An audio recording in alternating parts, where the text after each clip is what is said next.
আধারে ঘুরে বেড়াতেছেন।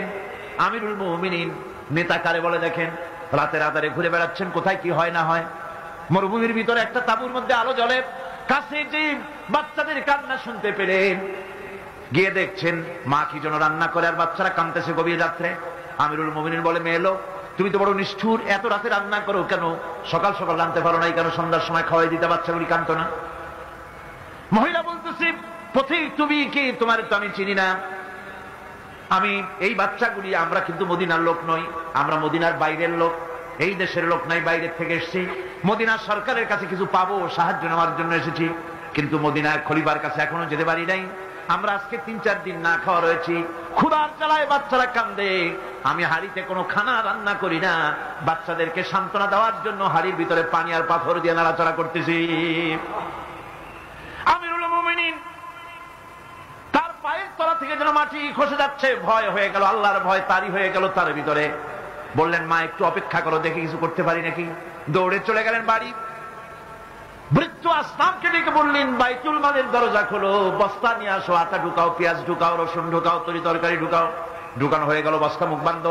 আমিরুল মুমিনিন বলছেন, আসলাম এই বস্তাটারে এবার আমার মাথায় উঠাইয়া দাও। হযরত আসলাম বলেন, হুজুর এই বস্তা বহন করার জন্য আমি খাদিম তো হাজির আছি, আপনি নেবেন কেন? আমিরুল মুমিনিন বলছেন, দেখো যেই দৃশ্য আমি দেখে এসেছি, কিয়ামতে আমারে আসামি বানানো হবে, তোমারে বানানো হবে না, কাজী আমার বোঝা আমার মাথায় উঠাও। আটার বস্তা মাথায় নিয়ে অর্ধেকটা পৃথিবীর প্রেসিডেন্ট আমিরুল মুমিনিন দৌড়াচ্ছেন মরুভূমির ভিতরে।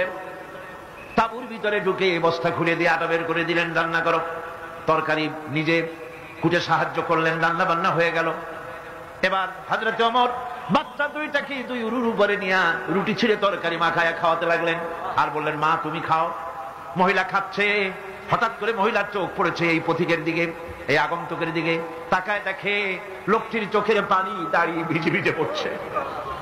মহিলা বলতেছে, ও পথিক তুমি কে? তোমার তবে চিনি না, তবে আমার মন বলে, তোমার ব্যবহার দেখে আমার মন বলে এই মদিনার সরকার আমিরুল মুমিনিন খলিফাতুল মুসলিমিন ওমর না হইয়া তোমার মতো মানুষ হলে বোধহয় ভালো হতো। হযরত ওমর নিজের পরিচয় দিয়ে নিজের বাহাবা নিতে চাইলেন না।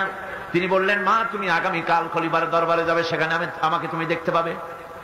পরের দিন মহিলা কষ্ট করে যখন দরবারে চলে গেছেন, যে দেখেন কি সর্বনাশ, রাত্রিবেলায় যিনি বোঝা বহন করে নিয়েছিলেন তিনিই তো খলিফা। মহিলা কাছে গিয়ে করজোড়ে দাঁড়ায় বলেন, আমিরুল মুমিনিন রাতে আপনি আমার জন্য কষ্ট করেছেন, আমি বিরুদ্ধভাবে আপনার কাছে মাপ চাই, আমারে মাফ করে দেন। হযরত ওমর বলেন, মাপ? উল্টা আমার কাছে